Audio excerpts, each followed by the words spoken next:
Adams Archive.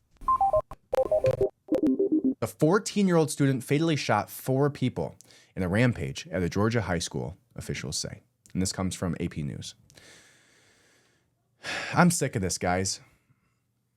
I'm sick of it. It makes my heart sink. I have children. I have children who are school age. I'm so done with it. As a parent, it's terrifying. As a human, it's so sad. And as a father, it's very concerning. I hate seeing this every time.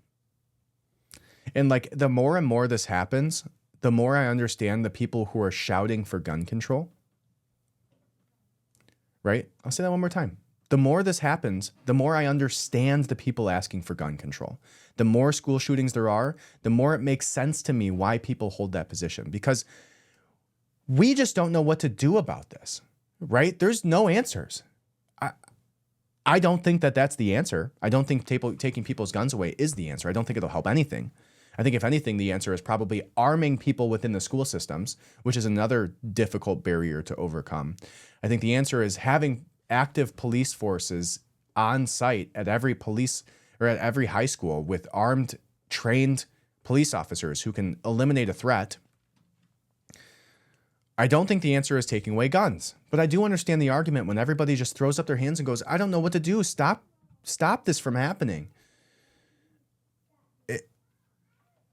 It's like, it's terrible. A 14-year-old, like, dude, this kid was 10 years old, a child, a baby, just 4 years ago. And now they grab a weapon and open fire and kill 4 people. Like, what do we do? Well, to me, I think the answer is mental health. I think the answer has to do with pharmaceutical medications.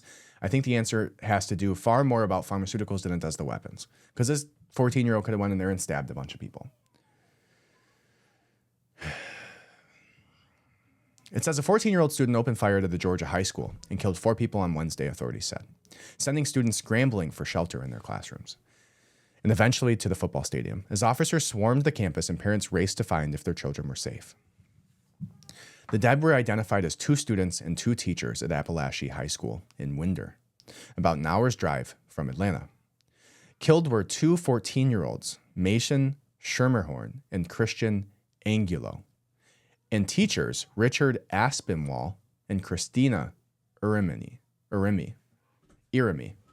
Georgia Bureau of Investigative Director Chris Hosey said in a nighttime news conference,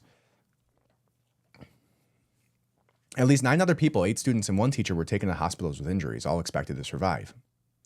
The words "hard lockdown" appeared on a screen in junior Layla Farrell's health class, and lights began flashing. She and her frightened classmates piled desks and chairs in front of the door to create a barricade.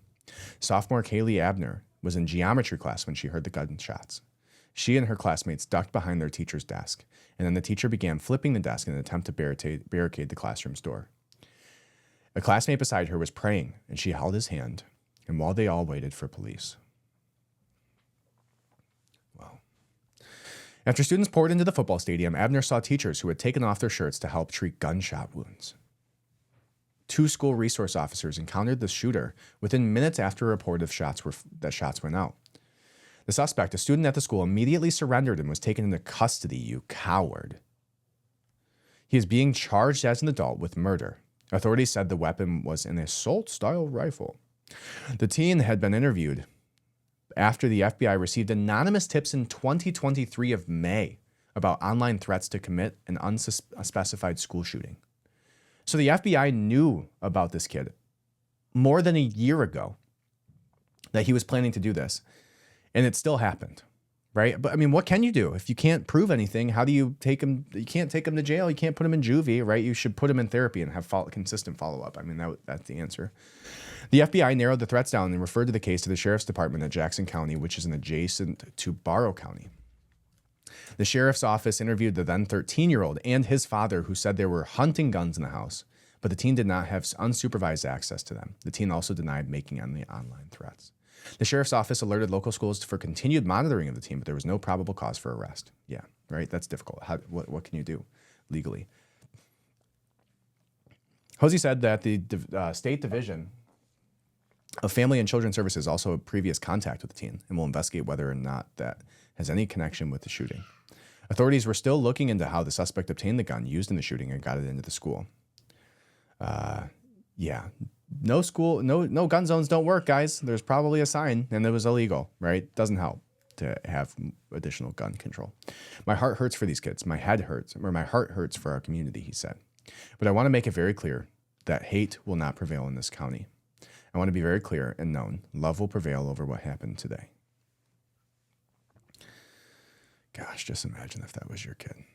Before Wednesday, there had been 29 mass shootings in the U.S. so far this year, according to a database maintained by the Associated Press and U.S. Today in partnership with Northeastern University. At least 127 people have died in those 29 mass shootings, which are defined as incidents with 4 or more people have died within a 24-hour period, not including the killer, the same definition used by the FBI. So 29 mass shootings this year. Now that also includes like gang-related shootings, which skews that quite a bit. Last year ended with 217 deaths and 42 mass shootings. I want to know like how many school shootings are there, not how many people shot each other in Chicago. On Wednesday in Winder, Landon Culver, an 11th grader, said he stepped out of his algebra class to get a drink of water when he heard shots and then saw someone wearing a black hoodie with a long gun. I didn't really stick around too long to look, he said.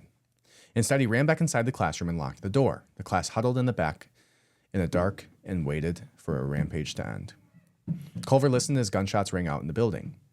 You're just wondering, like, which one of those is going to be somebody that you're best friends with or somebody that you love. Later, police officers arrived and escorted the students out as they were leaving the building. Culver saw multiple people who had been shot. You hear about this kind of stuff and you're like, you never think it's going to happen until it's happening. Yeah. Jeez.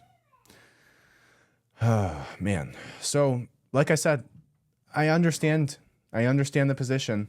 I mean, I understand the emotional attachment to wanting gun control here. I think it's a flawed argument. I think it doesn't work. I think that there's better arguments, and that in many cases, equipping people who are capable with the tools that they need to fight back is probably the better answer. But again, I'm not insensitive to why people believe that, because it's just like, what do you do at this point? What can we do? What can we try? What are the opportunities here? Is it eliminating pharmaceutical medications to people under the age of whatever, right? How can we solve this issue? Even if it's 1 a year, 2 a year, 3 a year, that's terrible. How can we solve this issue, and what can be done about it? And I don't think there's an answer. I don't think there's a right answer. And I think it'll continue, and it'll continue whether there was no guns in the world, right? The problem with gun control is that the people that you should fear most historically is the government, and they're not giving their guns away. So no matter how many school shootings there are, the argument that getting rid of guns in the public's hand is the answer is not the correct answer, because the enemy is the one taking your guns. Always, historically, is the government that is over top of you, the totalitarian regimes that eventually occur when there is no ability to fight back against your government. And these deaths are sad and terrible, and I hope they never happen, and I hope there's a solution, and it's just not the answer. Adams Archive.